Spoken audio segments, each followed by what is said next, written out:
thing, basically. Okay, it's working this way. It's working this way. Can you see it? Okay. Yep, I can. Okay, perfect. Let's go live. All right.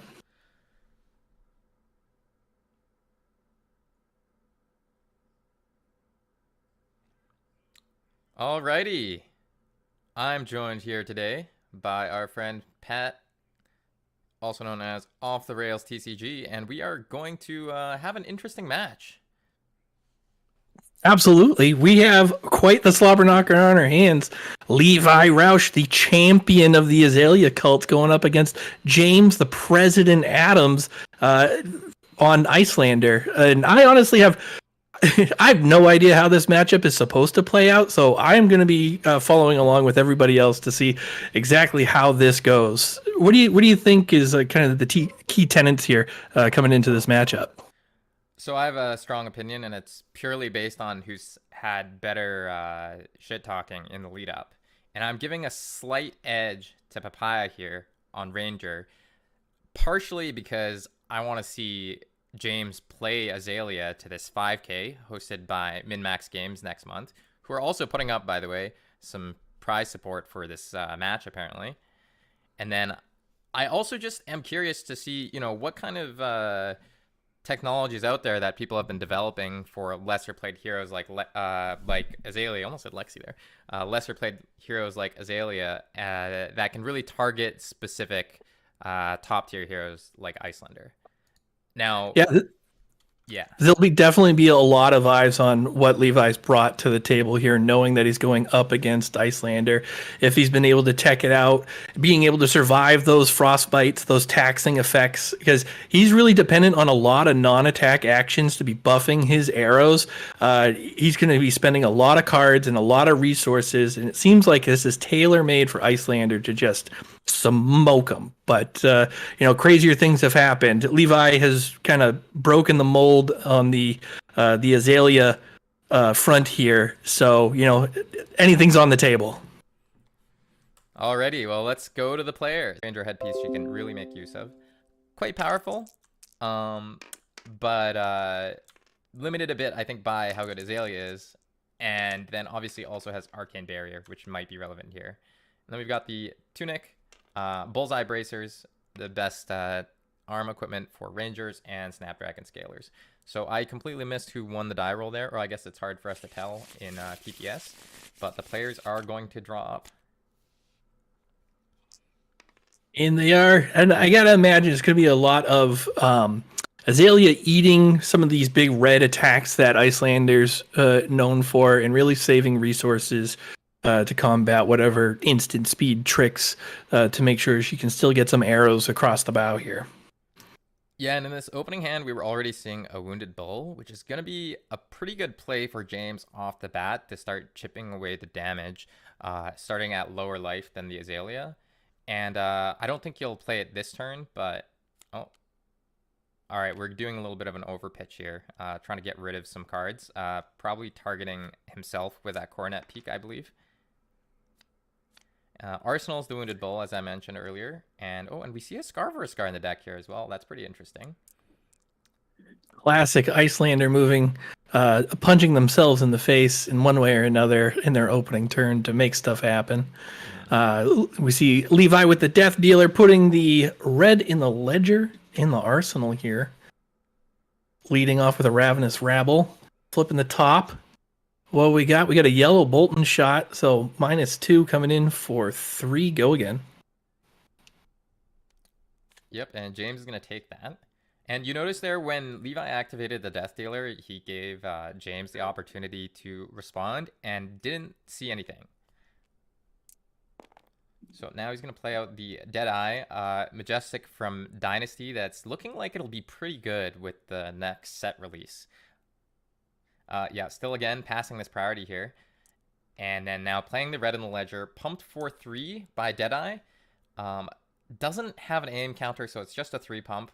But then red in the ledger will, as we all know, prevent James from playing or activating more than one action during the next turn. Which, surprisingly, in this spot, it might be relevant, right? Well, yeah. If it's is it on their opponent's turn or on this turn, or is it a turn? Because if it's on, during their next turn, I feel like they're really kind of they're very easily can just play that single action. I do believe that there is that's a wounded bull in the arsenal, I believe. So like that is their one turn. So the effectiveness of red in the ledger can really be worked around here. And one of the trademarks of Azalea's repertoire is getting that red out several times. I don't think it's going to have as much of an effect against Iyslander as it might with some other heroes. See, I would have just loved to greed that as the aggro player. I would have loved to be able to greed that Scar for a Scar. To play out the Scar for a Scar into this wounded bull, but obviously the red in the ledger prevents that. And you're blocking 4 with 2 blocks. Yep, and Levi is just gonna full take on the damage there. He is the president for a reason. A savvy play on the block gets the wounded bull through, and we see the search and destroy coming out from Levi. I'm just gonna remind all of us because I also forgot. Oh, this is a red Bolton shot underneath here in the arsenal, and that's getting flipped up now. I believe that was with the Skullbone cross wrap, just to opt 1 on the top. And again, we're passing the priority back, giving James the opportunity to respond. Reminder for our viewers, this is a best of 3. And the winner of the match will get to choose the hero that the opponent or the loser plays for the Min-Max Games 5K next month. So much at stake in this match. There's the Insidious Chill coming out of Arsenal, creating the Frostbite. The Blue Emeritus going to pitch to pay for it. And this is what I'm talking about with Azalea. The tax is already there. She's got 2 yellows and a red in hand, and it's going to cost a little bit to make her turn go any further than 1 arrow. And this pump goes really nicely with the Bolton shot because, Levi's going to be able to play out both of these Bolton shots if he wants to.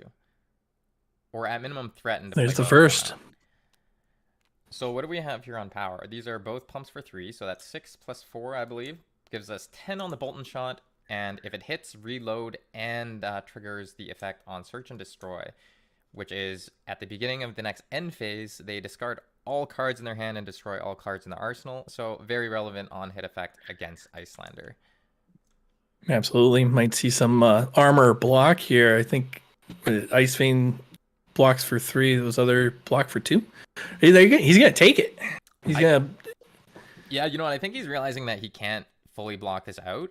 So he's going to activate the Waning Moon here, chip in that 3 damage, and then probably play the Scar for a Scar on his own turn. But that's not the end of Levi's turn. Activating Death Dealer to redraw another card and draws another Bolton shot. So this is actually quite brutal. This one is not pumped, so it's not going to have go again and the on hit, but this is a decent amount of damage that's coming in. Absolutely. This is exactly what I think Levi wanted to see on his turn here. Those arrows have some devastating effects and awkward breakpoints. And if you are not a hero with, a lot of defense reactions or a lot of armor, you can be in some real trouble with some of these things. Now, James actually choosing the other line, didn't activate Waning Moon the previous turn, instead keeping the blue card to Coronet Peak, valuing the defensive value instead of the offensive value. And of course, Levi doesn't block on the Scar for a Scar. That happened earlier as well.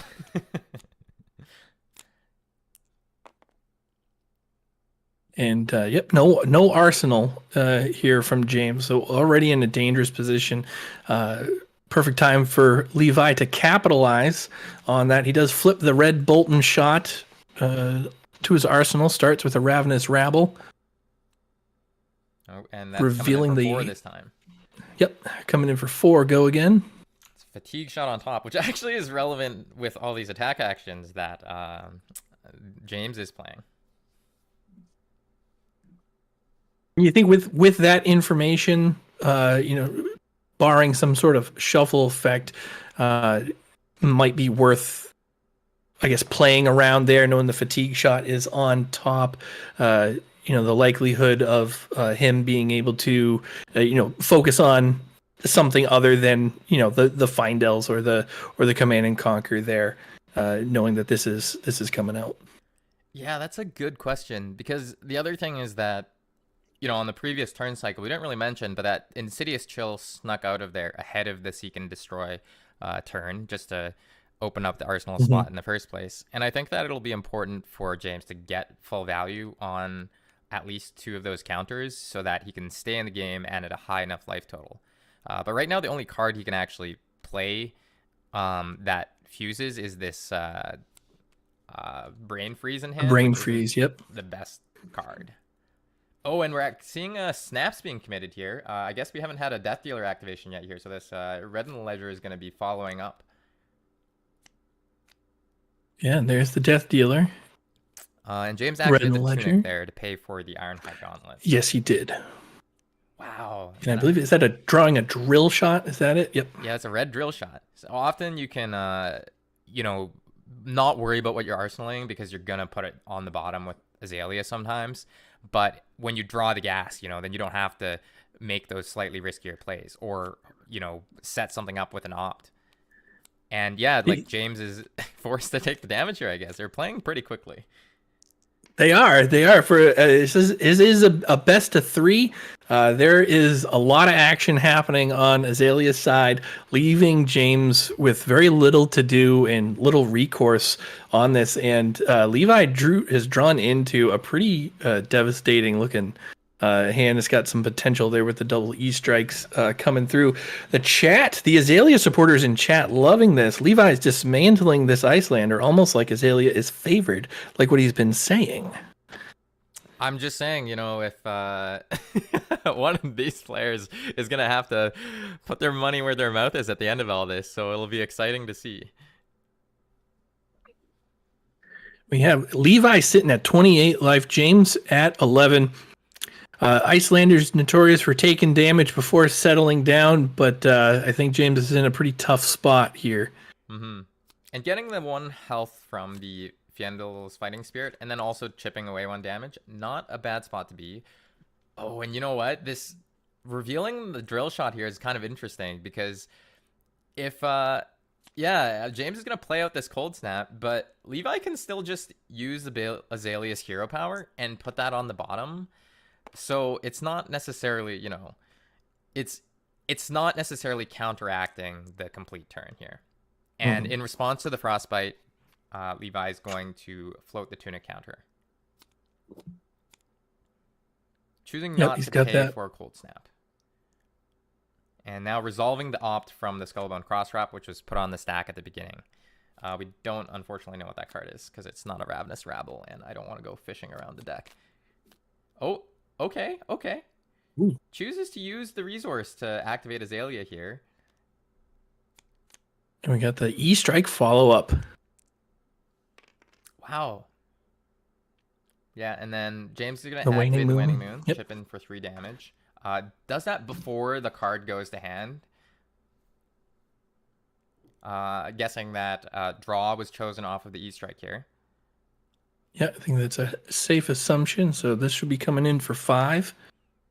There's quite a number of Azalea fans in the chat here. Are we, is this a proof of concept, you think? Or is this like a known thing that has kind of flown under the radar because not many players have committed lots of time to Azalea? I'm also seeing, man. Well, I'm not gonna poo-poo Azalea. But what I am gonna say is that Levi is a fantastic player piloting this deck, and the pilot has the ability to bring heroes up a certain tier. I look at like Jimmy Lee with Bolton, Josh Lau with Bolton and Dorinthia, heroes that might not necessarily get the respect they deserve, but some of these, you get these exceptional pilots that really show you what the best case scenario is for a hero here. Now, can people replicate that? They got to put in the time that Levi's put in.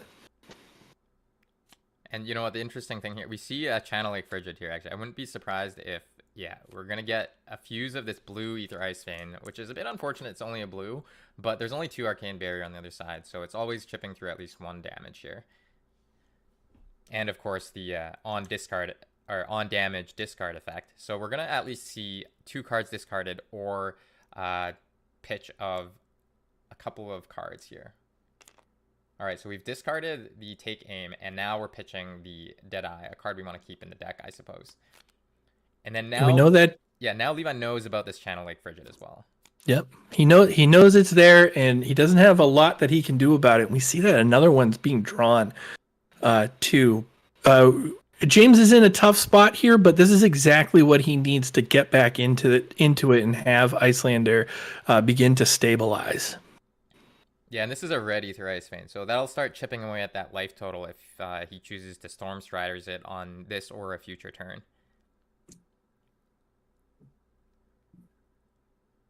So I wonder what Levi's considering here. Is he going to blind Azalea here? That seems like a fairly rare play from somebody like him. Oh, they were discussing resolving the opt. Okay, now he's going to activate Azalea. So it's not blind. He knows what arrow is on top of that. Wants to use Azalea's hero power and put it in the arsenal. Does have the single. Oh, yeah, there's the flip, and that is a hamstring shot? Yeah, hamstring shot. So that's going to tax 1 on the first attack. So kind of funny. Yeah, right. The value isn't going to be there. It doesn't look up. Can he still activate Death Dealer? He doesn't have go again on the hamstring shot, I believe. No. Yeah, so it would. I don't imagine he would. And we see the Findels being used as a block, gain the life. I think it's probably best case for that card at the moment. Mm-hmm. Yeah, the alternative would have been to perhaps block with the 2 most powerful cards in your hand as powerful cards in your hand and keep that and the Channel Lake. But this line allows you to fuse the Ether Ice Vein and I suppose keep the blue in hand for the Waning Moon follow-up. So this is a little bit more of a proactive play. Of course, it does require you to take that 3 extra damage off of the hamstring shot as well.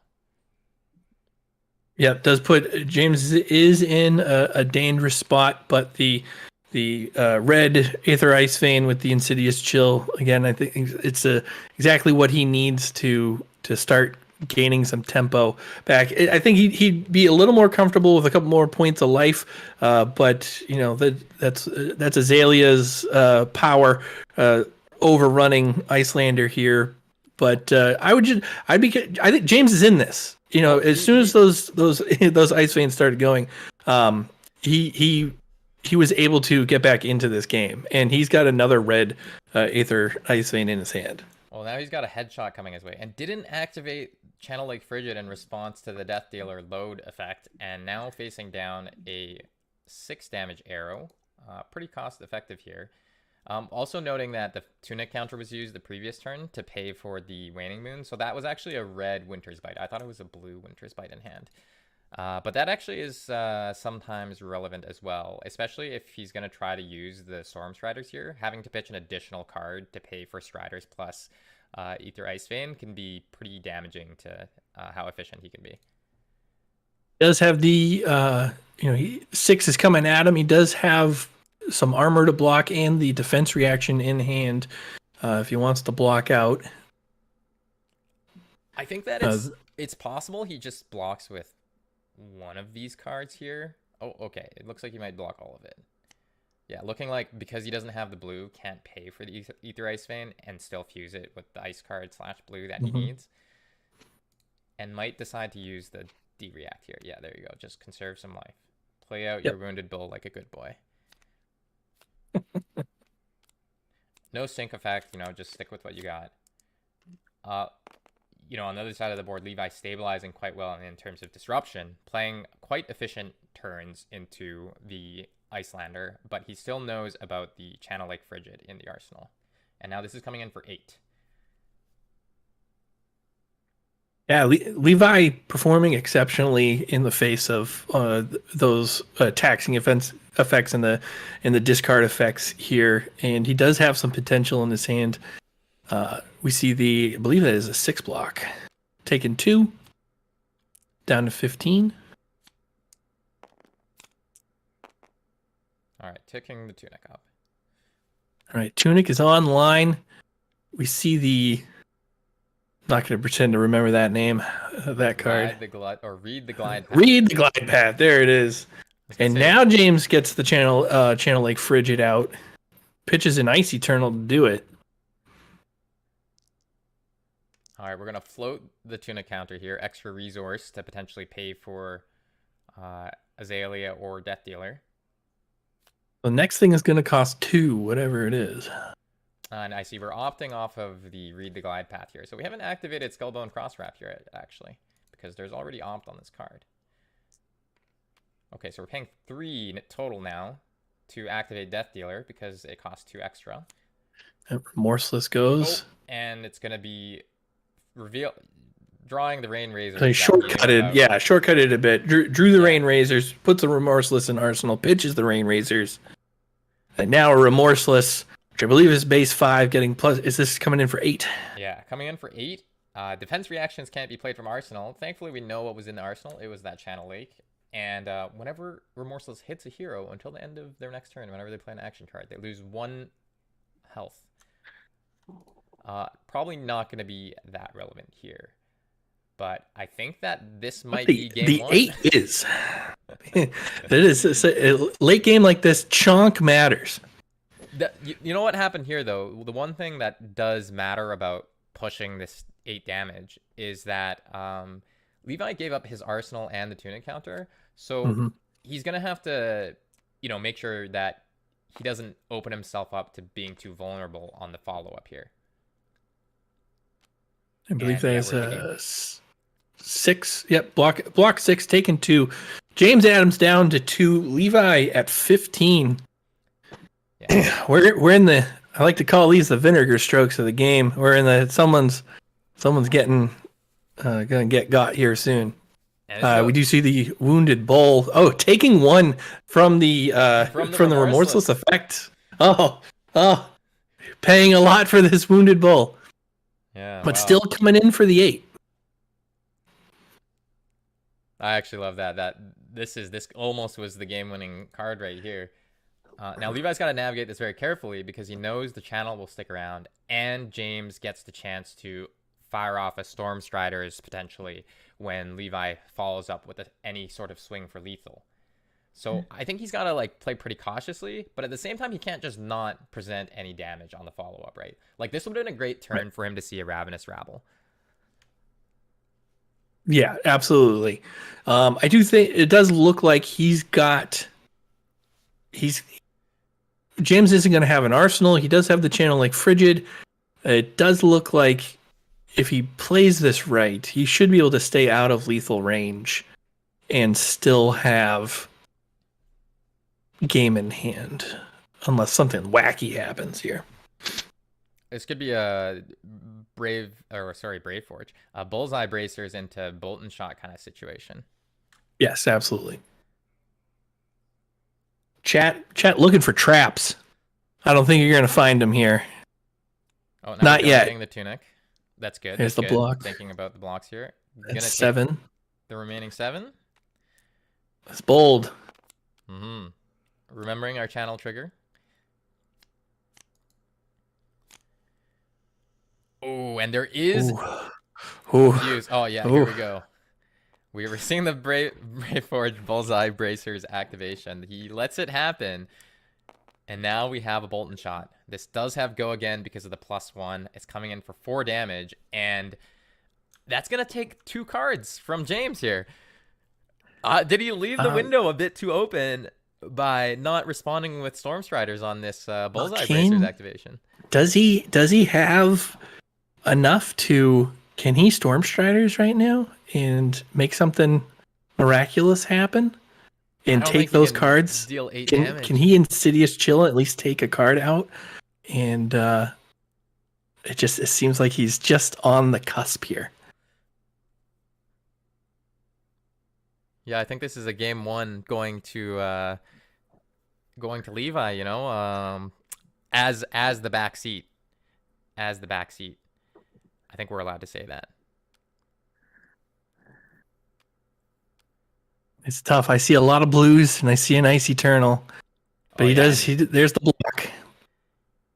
and so now, with the go again, I'm guessing we're gonna see this Death Dealer activated, and we always get the draw off the card, so we always get to play out this Remorseless, whatever we draw. Will be pitched, Right.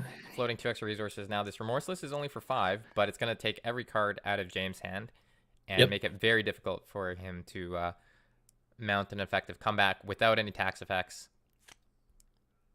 That is a yellow read the glide path in pitch chat.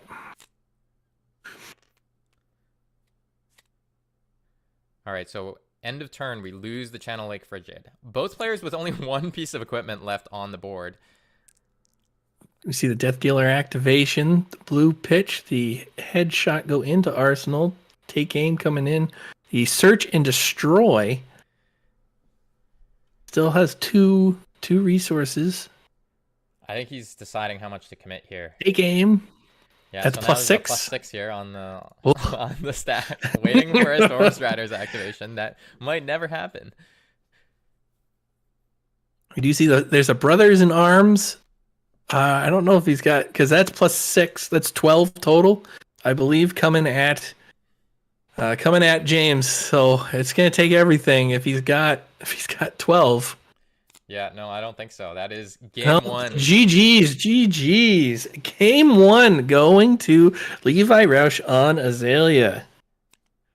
So I think what we'll do here is I'll add a little scoreboard to the top of the screen because the world deserves to know that Azalea is currently leading in this best of 3 series.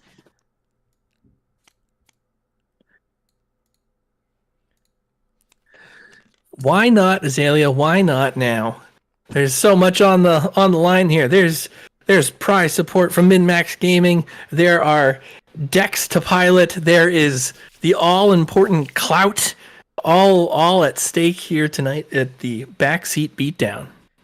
I'm hoping that James knows how to play Azalea a little bit so that the learning curve isn't so tough. But, he's got a good coach, right? He's going to have a good coach. The best. He's got the best.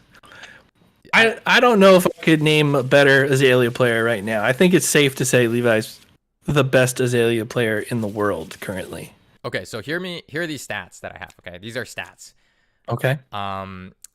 Levi's Azalea deck list is sitting at about I believe it's like a 47% win rate on Talishar because of all the people that have been playing it other than him. When he plays it, it's a 74% win rate, and he has about 700 to 800 recorded games on it. Yep. That is disgusting. Also, I think we're alternating here who goes first because I believe that James probably would have chosen to go first if he got the choice here.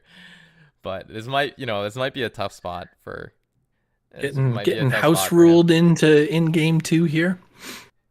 But we do see it does look like the opening Death Dealer activation, putting a red Bolton shot into Arsenal, pitching a blue Bolton shot with 2 float.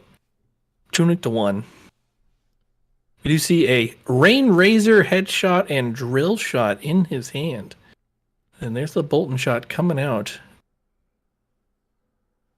We'll no buff. James plays around the Rain Razors here. Give 6 here. That is playing around the Rain Razors. Has to give up a pretty good card. But, it's early in the game. All right, we're going to Arsenal the drill shot. Might be relevant to be able to play that out of Arsenal directly, but also, you can Azalea that to the bottom as well. Chat says Azalea is busted. Nerf Azalea. Ban Death Dealer. Suspend Bullseye Bracers until Levi LLs. The red Winter's Bite being played by James Adams, getting the, I believe that is pay 3 or discard, followed up by the Waning Moon for 2. Yeah, and we got rid of a fatigue shot there. James with the Aether Ice Vein and the Emerald Scolding left in hand. Levi looks like he's weighing the Arcane Barrier cost.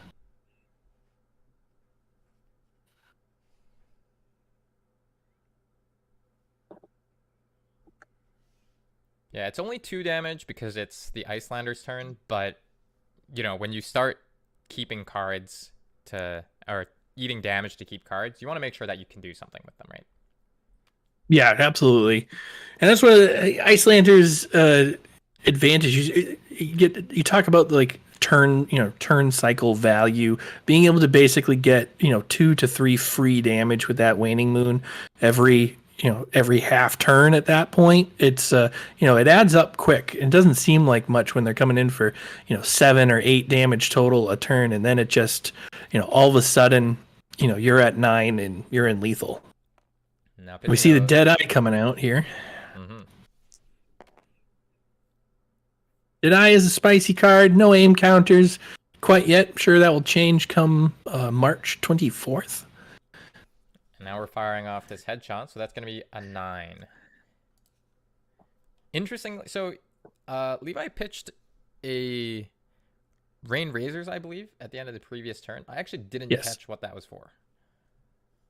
Was there a follow-up that I missed? Was for... good question. I had it. He's making this 9 damage happen off of a 3-card hand, and he's going to arsenal another card, so it's basically like a better Wounded Bull. It's actually a 9 damage Wounded Bull instead of an 8 damage one. You just have to activate more permanents to do that. Oh, I'm seeing it was a Coronet Peak activation. Yeah. That's right. Oh, because Waning Moon is an instant ability. Forgot that. Thanks, chat. You know what they say? The peak mindset is important. Is that what they say? It is what they say. You got to play with a peak mindset. Putting 3 in front of 9 to take 6. James going to go down to 30 here, I believe. Does indeed. Doesn't know that the last card was a blue headshot. Nope, but we do. We saw it there. Likely to get swapped out by Azalea shenanigans, I'm sure. But James is starting with he's got a Command and Conquer, a red Winter's Bite, and a blue Emeritus in hand. He plays that red Winter's Bite. He'll pay 3 or discard. Red Winter's Bite getting a lot of action these days. Yeah. Yeah, pretty good in Iyslander and in Lexi. Wouldn't be surprised if some enterprising individuals tried it in Oldham just for kicks. We're going to discard this Sigil of Solace. We won the last game with plenty of life, so there was no CNC played the previous game. We're going to see one now. And there it is. Doesn't have the Tunic up to also Waning Moon on this turn, unfortunately, but you can't have it all. Nope, you can't. And we do see there's 6 block coming out to save his arsenal. It's interesting because James could have played this Aether Ice Vein fusing with the ice card and then pitched to Waning Moon afterwards, keeping the CNC for the next turn. But maybe that doesn't work because, you can't do that because the Winter's Bite was red. Oh, that's too bad. Maybe he should be on yellow Winter's Bites. Yellows do pitch better than reds. Oh, and we've lost a player, I believe, here for a brief moment. Oh, no. That's okay. The game instance is not hosted by James. He will return. I don't think that he left because he was losing too badly.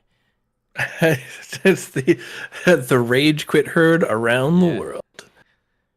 Yeah, this headshot actually, went through a couple doors down.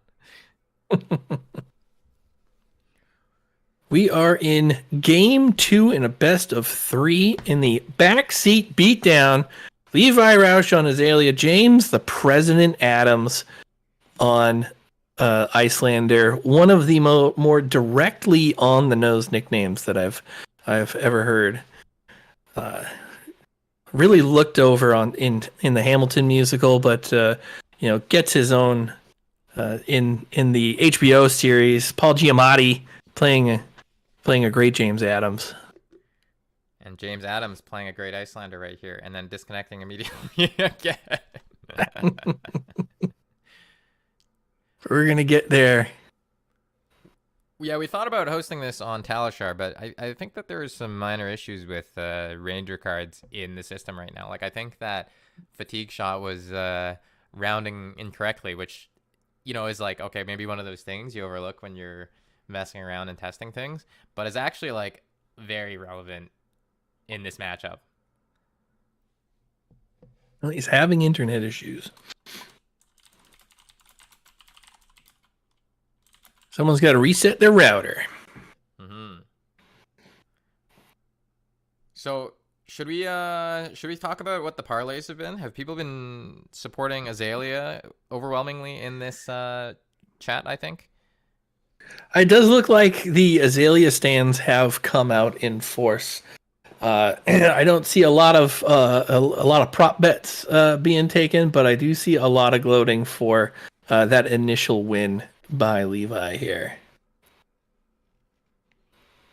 I mean, maybe James did warn his network seems to dislike TTS. Yeah, I was gonna say maybe that he maybe didn't want to play the rest of the series.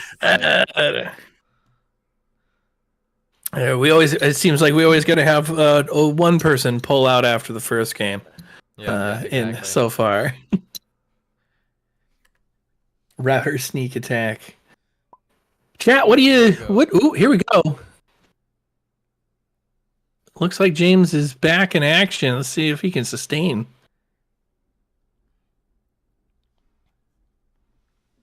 I can't wait. Live television, live internet streaming television. Mm-hmm. Yeah, he's just responding on this Skullbone cross wrap trigger right here. Knows about the blue headshot. Doesn't know the card in hand is a red Seek and Destroy. Mm-hmm. It's interesting. We have the, because this opt is going to happen, and also, we know it's a Rain Razors. That's a Rain Razors, yep. If the tunic counter comes off here, do you think that, I guess one of the things, he's going to activate it to put the Rain Razors in. Okay. He sunk the Rain Razor. So he pulled that blind. He did not know what that was, but he got the remorseless off the top. All right. That's called being a good player. Hey, good players, they get those kind of pulls. But yeah, the remorseless coming in. Well, now James has a decision to make. Not only did he have to do this sequence here, but also had to use the tunic and just believe that James wouldn't interrupt him with something. Like, this could have been a blue ice card to give one frostbite. Then you have to pitch away a Seek and Destroy. If it's a Channel Lake, you just don't have a turn. Instead, there's a very nice remorseless. This is basically 5 for one card. You've paid one card just paying with a tunic here. Like, that's good rate. Might be 6 damage because James is going to play like 3 actions this turn. That's right. We have Sam Dando from MinMax Games has a case of outsiders for whoever wins as well here for prize support. Get those early Ranger cards. We do see there's the Channel Lake Frigid coming in from James, pitching the blue, followed up by a Wounded Bull coming in for 8. And this one coming in at sorcery speed, the Channel Lake. I think that telegraphs a little bit to Levi that the arsenal is either a D-React or a relevant non-blue card. Mm-hmm. Because otherwise I think it might have been pretty good to stash this channel in the arsenal by playing out the arsenal card the previous turn cycle. In this case, Levi sees the channel, knows that he's not going to be able to do very much on his next turn, and it's just going to block the damage. That makes sense. Channel Lake gets the 1 counter. James draws up. Now Levi's left with a Ravenous Rabble and a Rain Razors, which gets pitched for the Rabble. And we'll flip the top. What we got? We got a red relay glide pass. Let's go again. Still has 1 resource float. James does have the heart in hand. Oh, that is a non-block. Non-block, but will gain a life here.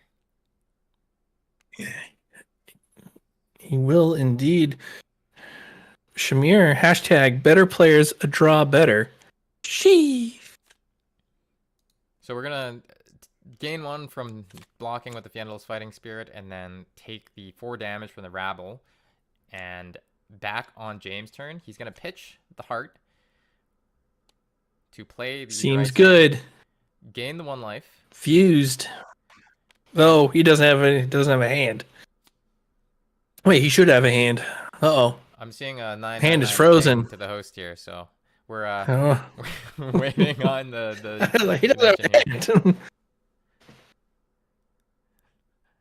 This is also why it's nice for the person that's hosting to not be the person that's streaming, because this probably would have destroyed my computer if I was trying to do all of it at once. Yep. Yeah, it's a kind of an ongoing conflict. Like who is the best host for one of these things on TTS? Because it seems like at one point or another it all drops out. It does look like he's back. The mouse mouse is moving. You know what it is? It's probably on my Is it on side. our I think. end? Yeah, it might be on our side. He's still. Oh, there we go. Oh, he's coming back. There we go. Things are smoothing out. Oh, we can't see Papaya's hand because of how bad the latency got for a moment there, but he can see it. Yep. And he chose to not block, I believe, anything there. Or did he block with this released attention that we're only seeing now? Oh, I'm sorry about that. I'm interfering with the game.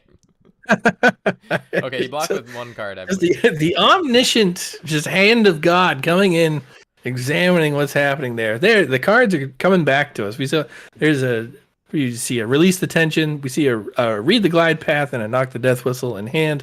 A search and seek and destroy in arsenal right now. The Azalea activation. Yeah, pays 2 for it because of the Frostbite plus. Sinks the sink or seek and gets the hamstring shot, pitching the red to pay for it over Channel Lake Frigid. And this is coming in for this is 5 and an action costs 1 more. Yeah, that's right. We're getting there. And the one thing here, arrows. It might be a little bit hard for James to keep this channel around another turn unless he takes this full damage. Also, noting earlier, I believe that the card in Graveyard was discarded to the Ether Ice Vein. But yeah, this was like not the most efficient turn, but actually not bad considering that you're potentially putting your opponent off of the channel here. Red Winter's Bite. This channel was played just now, actually. It doesn't put your opponent off the channel. Oh, yeah. You know what he did? He had the Frostbite. Yeah. Show up there. Yep. Sorry, I was thinking about the previous channel that just fell off. I was right there with you. Yeah. I believed every word you said. It's okay. You fool. I was thinking about getting rid of the Seek and Destroy. It's a red card. Discarding it to the Winter's Bite activation, and now we're going to see a Cornet Peak. Yep, pitching the ice blue to preserve the Channel Lake Frigid, and there's the pitch. Pitching. He'll have 1. Nope, discard. Okay, decides to discard it. We're not ever getting back to the bottom of this deck.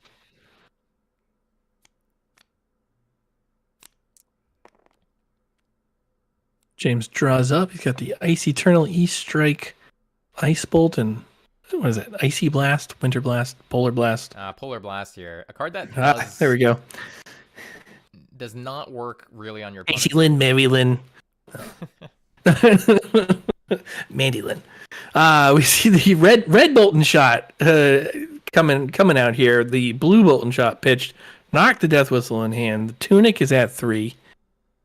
Now, this was a more efficient sequence because you've pitched this blue to pay for your 1-cost Death Dealer activation and then the taxes for activating it, as well as the tax for playing the Bolton shot. So this is kind of a 4 for 1, and you've redrawn the blue that you've pitched here with the Death Dealer. Sorry, 4 damage for 1 card. So not terrible through this Channel Lake Frigid.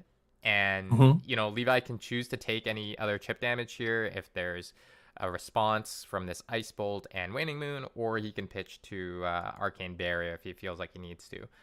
At this point in the game, I think the card velocity and keeping that 5th card for the arsenal is better, but at a certain point you start getting low.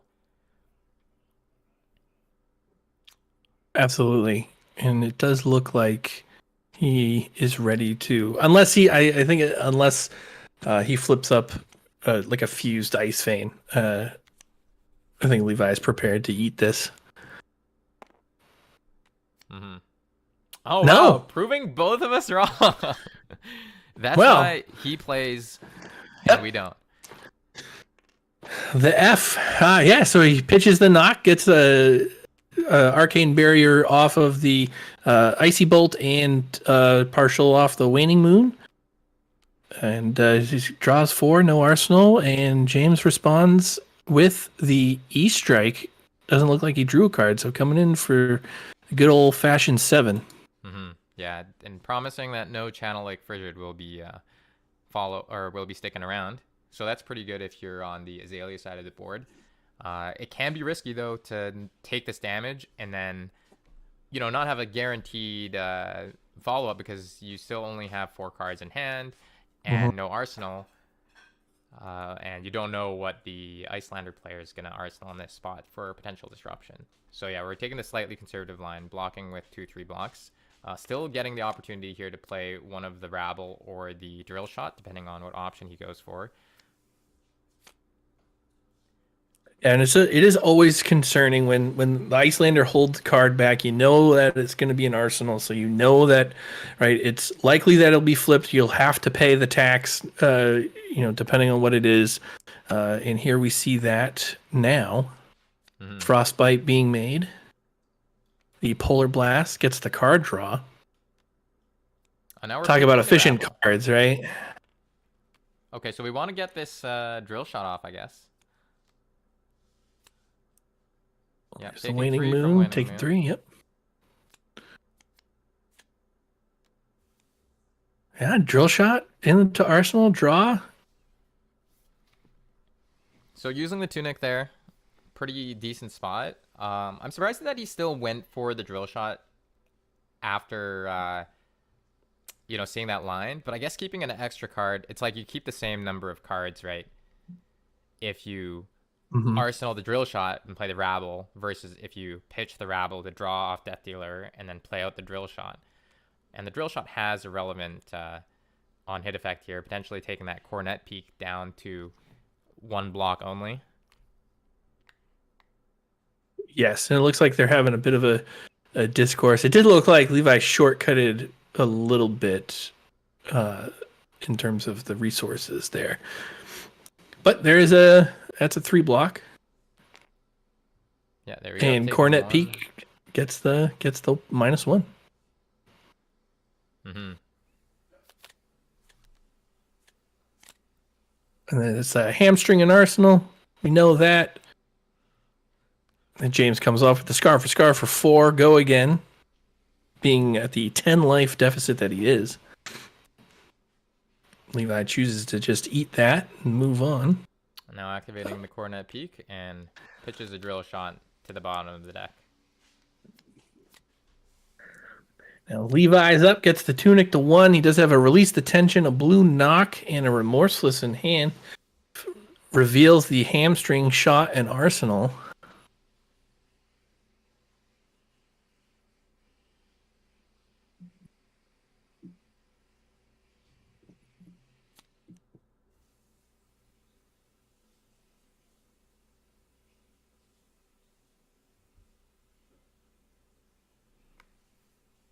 Looks like he's going to take a look at that top card. Oh, it would be helpful if I had also looked at the top. That's all right. The Release the Tension is being played.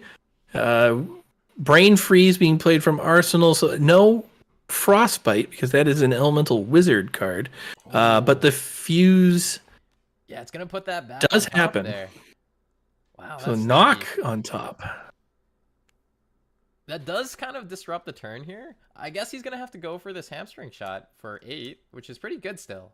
But forces the Remorseless back, which is maybe a little bit of a better arrow. Honestly, they're both pretty good arrows in this exact spot, right? Yeah, I'd say so. The Red Majestics aren't, I think are not carrying as much weight in this matchup. But the things like the hamstring shot, the headshot out of Arsenal coming in for 6, it has done, those arrows have been workhorses in this series so far. Yeah, exactly. And I think that, when we talk about decks wanting to play hyper efficient Hmm. hands and get maximum value out of all of their cards. The way that Levi's navigating this Azalea deck is doing exactly that. Like every single turn, Hmm. he's able to get, 1 point of extra value out of all of his cards and set up his arsenal in a way that he's able to hit the, that turn where I said he basically played a Wounded Bull for 9. And in this case, it's not quite a Wounded Bull, but it's for 8. Yeah, no, it's doing plenty of work there. Uh, I think these are the Azalea lessons that I think people need to learn. It's not necessarily all dump your buffs and hope for the best off the top. Here there is there's a method to the madness that makes Azalea dangerous, and perhaps people are looking past her efficiency in these cases. Yeah, and this is a Polar Blast blocking on the attack for 8. And that's a 2 block, so I think he's taken 6. And the Insidious Chill was pitched to Waning Moon after that After Brain the Freeze was played. pull. So Yep. so Levi also took 3 points of damage there. And it looks like James will be activating the Coronet Peak on his turn, pitching the Cold Snap, and putting I believe that is an Ice Bolt. And he puts the Coronet Peak into hand, breaking all the rules in the process. Yeah, and we're just getting a bit of latency here again, so not seeing what Papayah's hand is, but he will be taking game actions that we will catch up to shortly. And it does look like he pitched an invisible blue, and he is floating those 2 resources, the dice with us, the cards not. We'll just ask them to wait for 1 second. Otherwise, we'll have to do a forensic analysis of the line here. The Levi playing the hook version of the Azalea deck. We just have to use good thoughts in our imagination. Yeah, exactly. I'm seeing the cursors go around, so no problem there. Clearly, both other players are having a good time. And so aren't we, and so isn't chat here on the Backseat Beatdown. This is game 2 of a best of 3. Levi Rauch leading 1-0 against James Adam in a grudge match for the ages. Iyslander versus Azalea. Prize support given out this week by Min Max Games. There's a case of outsiders on the line, on top of, I believe, loser plays the winner's deck at the brawl, the next 5K brawl. Yeah, and that's going to be a big tournament. I've heard a couple players, pretty good players too, traveling just to play in that tournament. So that seems like it'll be a good time. Hopefully that doesn't dissuade people from going, I guess. It's a good evolution of the game and organized play circuits. It's nice to have an entity. It kind of reminds me a bit of SCG Tour style tournaments here. The Realm kind of picking up that flesh and blood torch. They're offering high stakes tournaments, exactly. playing outside of LSS and callings and such. Oh, I'm hearing some TTS sounds now, so that might be a good sign. Oh, I spoke too soon. Oh, we're all the way back in the beginning. Oh, there we go. There we go. There we Okay. go. All right. Hey, look, a red read the glide path being played. Go. The blue knock the death whistle is in pitch, 2 float, and a yellow Bolton shot in arsenal. No cards visible in hand. They might not have any cards in hand. Yeah, it looks like a little bit of stuff happened here. Game actions have been had. Yeah, here, I'm just going to go like this a little bit, and maybe that'll help. Okay, that might be the only card in hand. All right. Well, he does. E-strike is in hand. Yeah, classic TTS trick, by the way. Just move the cards around a bit, and maybe it'll fix things. So we're opting with Read the Glide Path, and we've loaded already with the Death Dealer, so we drew into this bolt, or I guess we drew into this E-strike. This is a pretty good sequence here. We've got 6 damage with Go Again if it hits reload. This could be an arrow in Levi's hand, so James doesn't actually know that he can't play it this turn. Mm-hmm. And I wonder if that's going to put a bit of pressure on him to play out this yellow Ether Ice Vein. Oh, he can't even play it out because he doesn't have the extra blue. Wow, this has been a couple of times where he's kind of hit that bad luck where he only has the one blue, but it's the ice card he needs to fuse. Mm-hmm. Mm-hmm. Yeah, it's one of the few downsides to Iyslander, uh, reminiscent of Michael Hamilton and Dan Rutowski back in the Fab Team Cup uh, playoffs there, where Hamilton just didn't draw gas at all, and Rutowski just had what he needed. But you know, Iyslander with a handful of reds at the wrong time can be extremely inconvenient for the wizard player. Oh, and look at this. Because of the threat There's the of armor. reload, the armor is going to come on this turn. Wow, this is He does actually. have the sink in hand. He could salvage. All right, if he sinks away, I mean, right? If he sinks away the scar for scar, hoping to get perhaps a second ice card, so he might have some flexibility there. But F me takes the ice vein out instead, gets the cold snap on the draw. Alrighty. That is the cold snap's an ice card. He could play the channel like frigid. Mm-hmm.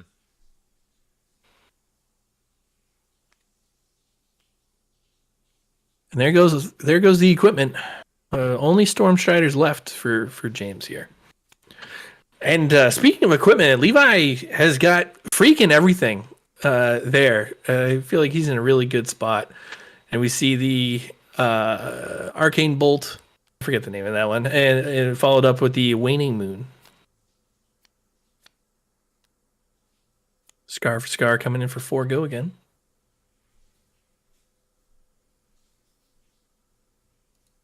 I assume this Ether Hail happened on the previous turn. Yes, I believe he Yeah, took and then that in the Waning Moon. Yep. Yeah. CLF in Arsenal. Yeah, we got the channel coming out now. There it is. The E-Strike flipped. And no triggers forgotten in this game. No, sir. This is high quality play here. Yeah, we've got a yellow read the glide path, which might be used to play out some of the cards here. This is much tighter than the first game. Iyslander wants these life totals nice and low. Channel Lake Frigid doing its best to maintain some taxing effects to make sure that Levi just can't completely rip it off completely. But he's got an E-Strike in hand and an arsenal with resources to spare. So this still could be pretty ugly. I think he can play both E-Strikes this turn. Yeah, I think so. Like he doesn't know what and in he's got the Snapdragon, so he can really present 14. Oh yeah, that's true actually. Yeah, he doesn't know what's in James' hand, but like, when there's only 3 cards, they're a lot less threatening, right? Like they've got the one resource floating that could potentially go into a Striders, but it would have to be exactly, a sequence that fuses your Ice Vein or something to that effect to be actually relevant. So this could be a 14, or it could be a draw card off the first E-Strike. And it looks like we're going to do the draw to potentially pay through additional taxes. Okay. And that's, I think that does sort of telegraph a little bit to James that the Snapdragon Scalers are coming here. Which, notably, you do have to pay for. Yes, you do. And he does have that one float to do it. And he does have the yellow in hand.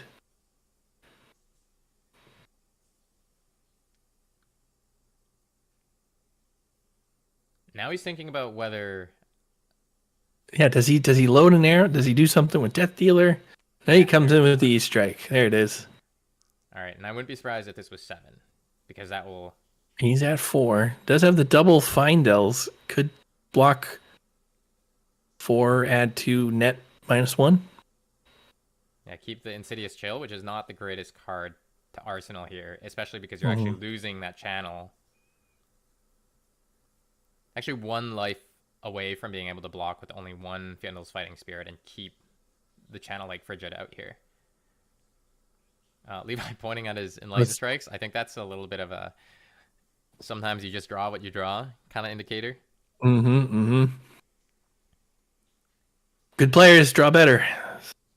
You know what we haven't really seen for me naming this stream Backseat Beatdown is I don't think I've really seen spots where I felt inclined to question their play.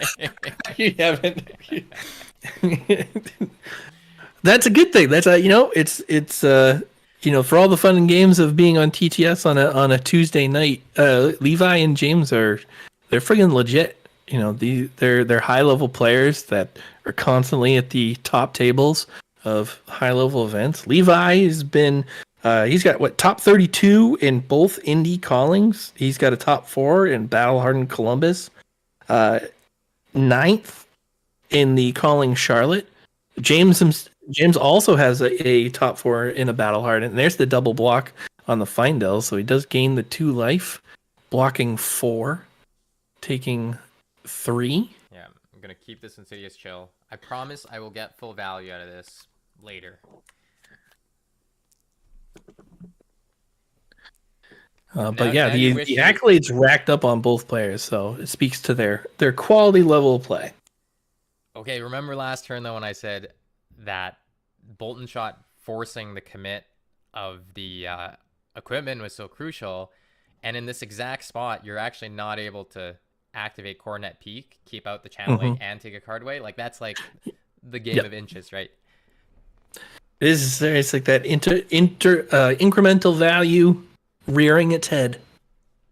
And I think that in that spot, James was probably correct to commit the cards to block, but he doesn't know that's what Levi has in hand, right? Doesn't know that it's an E-Strike that takes a whole nother card to play when he's floating 2 resources.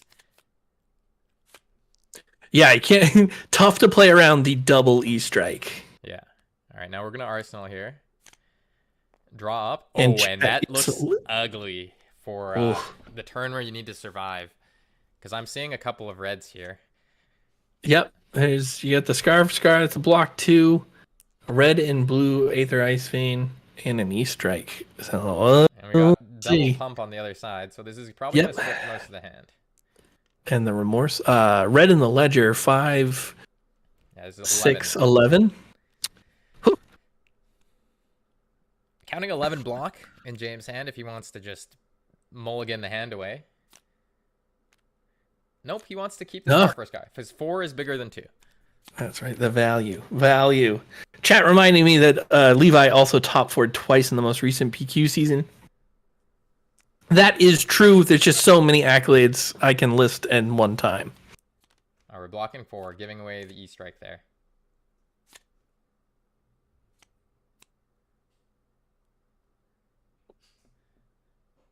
Okay, now we have an Aether Ice Vein that is playable, actually. Yep, we do. There's a Command and Conquer also in hand. There's a red Read the Glide Path coming in by Rauch. There is a blue Headshot in Arsenal.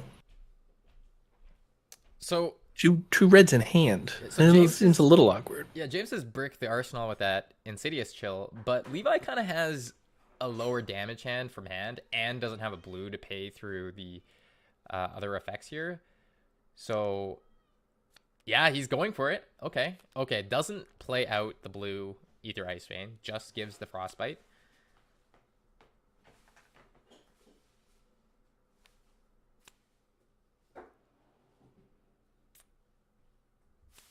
Yeah, we're gonna non-blind Azalea. What we got? There's the blue Bolton shot. Yeah.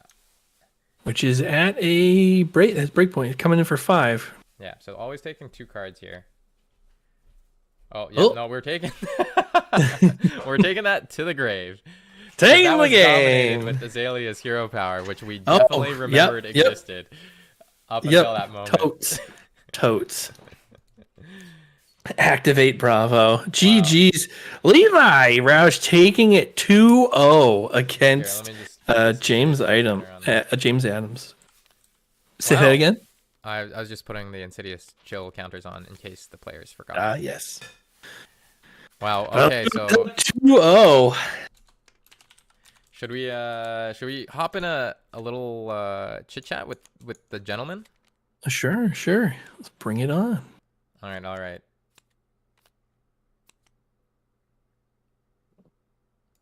Yeah. Okay. Hello, gentlemen. Hey, Hello. guys.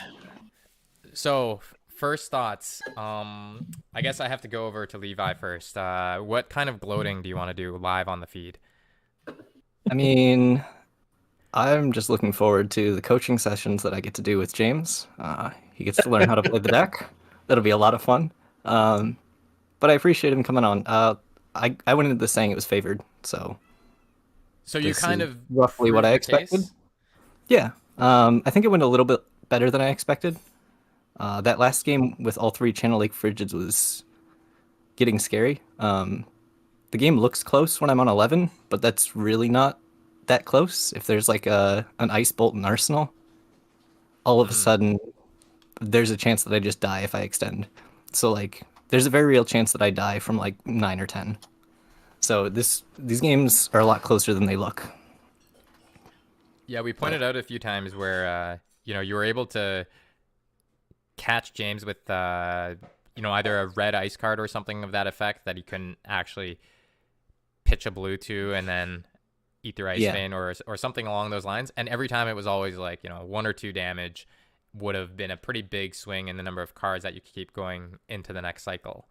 Yeah, absolutely. Like, I mean, there was the one turn where I got him with a red in the ledger when he had to block with a Winter's Bite and a Scar for a Scar. Yeah. Like, some Yeah, things that lined up was really well brutal. for me these games. Yeah. I mean, I do feel like it shows like the versatility actually of how Azalea can play against the specific kind of disruption that Iyslander has. Yeah. James, how do you feel, having played this specific matchup probably a few times outside of the stream, but also now just for all of our viewers? It's like, what do you think is the biggest factor on your side of the board for what you need to actually win? And how do you feel the Wounded Bull version of the deck compares to other versions of the deck at executing on that game plan? Yeah, so I think that what I was really struggling to do in this matchup is I've got to capitalize on like the damage turn cycle. It's not good enough to throw a bull on my turn. I have to also be arsenaling those ice bolts and emeritus scoldings. And the hands were kind of getting real awkward in terms of like having a red stuck in arsenal a few turn cycles, which kind of reduces the impact of the CNC because you don't get to follow it up with more damage on Azalea's turn. I think that so it's no secret that like I prefer a slightly different style of Iyslander, but this is the matchup to showcase if you want to look at Iyslander versus Azalea. I don't know that other types of Iyslander are even particularly more favored because those Wounded Bulls and Fiona's Fighting Spirits, etc., being so efficient in terms of their damage cycle, because Azalea is a ranger. She doesn't block particularly well. That's like not a secret. It's a perpetual ranger problem. Yeah, I don't know. It's fascinating. On paper, the deck folds to a Frostbite, right? And then you remember they draw a card every turn. And it makes things quite interesting. Would have liked a little bit better, a little fewer all red hands or 3 red hands. I know there was one late in that second game where I saw your little like TTS cursor move over and look at that like E-Strike, Red Ice Vein, Red Star hand and just trying to cry on the inside a little bit. Oh yeah, every time I was looking at your hand and it was reds, or I was looking at Levi's hand and just like counting up the resources, I was like, I know they can see my cursor, but they probably have no idea what I'm pointing. Yeah, I didn't even notice the cursor. Yeah, well that's probably for the better. There was a turn, Levi, where you played out I think it ended up being essentially a 2-card hand, but I think you played a headshot plus a pump. Yeah. And recycled the pitch card into the arsenal with Death Dealer, and you did a 9 damage turn cycle, which is better than a Wounded Bull. Oh yes, we were had that joking conversation. about the 2-card 9. Yeah. And I said, just wait until Michael Hamilton finds out about Overflex Headshot 2 for 10. Oh yeah, I think that Overflex is a card that might get a lot better in Outsiders, right? Yeah, if you start running more blues, it becomes a lot better. But right now, the blue count just doesn't support it. So you're saying there has to be good blues and then also good cards that make it worth playing that higher quantity of blues, right? Right, you would need more cards that need the full 3 resources in addition to... It's weird because Azalea is a deck that you have to be able to close out the game on your second cycle. So playing a bunch of blues gets really bad really quick because your second cycle gets so much worse. And because you don't have a traditional weapon, if you start to fizzle on your second cycle, you're just going to get fatigued. So that's kind of the main reason why she runs a lot more yellows than blues. Because yellows can actually close out games better. Yeah, it's true. A lot of those yellow arrows like Bolt and Shot, they're still quite serviceable in the yellow slot. Correct. Yeah. And I guess you're getting a case of Outsiders from MinMax Games for this victory here. So shout out to them, who I guess also sponsor your team. Is this like going to be a future of Levi coaching the other players on the team how to play Azalea? It's always available for if they need to play Azalea. I've gotten help from James playing some Iyslander, and we all help each other on learning different decks when we need to. But yeah, MinMax has been sponsoring the team and has taken really good care of us. Really appreciate them just throwing in the case to make this match a little more spicy. See, I thought we made it spicy when we said that, the loser would have to play the other deck at the I thought brawl. so as well. Yeah. The case is So good. Yeah. So Levi, can I get some coaching sessions? Yes, you can. Never played a game of Azalea in my life. Oh my god. You better get started. Wait, I thought you had. Oh, help me. All right, we're going to call the stream there for the evening. Thanks, everyone, for tuning in. And, yeah, thanks for running this, Frank. Really appreciate it. And Pat for helping commentate. Yeah, Not thank a you both. problem. This was a lot of fun. Yeah. We'll, we had a great bit of banter going on during our game. I love it. And what we'll try to do is we'll cycle through the contestants. So maybe we'll see either of you back in a future episode of the Backseat Beatdown, which may or may not be the name that we stick with. For sure. I need a redemption arc now. Yeah, exactly. All right. Thanks, everyone. Tuning out for the night. Yeah.